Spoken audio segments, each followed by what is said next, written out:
আর শত্রু বিপদে আপনাকে গ্রাস করে রেখেছে, কোনো কাজেই যেন সফলতা নাই, যেটাতে হাত দেন সেটাতেই লস, কোনো কিছুতে আপনার সাফল্য নাই, সন্তান কথা শোনে না, স্ত্রী কথা শোনে না, পরিবার পরিজন নষ্ট হয়ে গিয়েছে, কিভাবে আপনি বাঁচবেন? প্রবাসে আটকা পড়ে গেছেন, আসতেও পারেন না, কোনো কাজও পাচ্ছেন না, আপনি আমলটা করেন।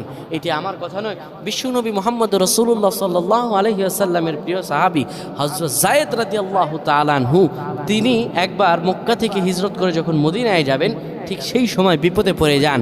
ওনাকে একটি লোক বিপদে আটকে ফেলে এবং ওনাকে হত্যা করার চেষ্টা করে। তখন তিনি আল্লাহ তাআলার এই খাস নামটি ধরে সাহায্য চেয়েছিলেন, আল্লাহ তাআলা তাকে বিপদ থেকে মুক্ত করেছেন। সুবহানাল্লাহ। সেই দোয়াটা কি? তিনি যখন বিপদে পড়ে যান, তিনি বলেন, আগিসনি ইয়া রহমান, আগিসনি ইয়া রহমান। অপর এক বর্ণনা এসেছে, আগিসনি ইয়া গিয়াসার রহমান। যখনই বিপদে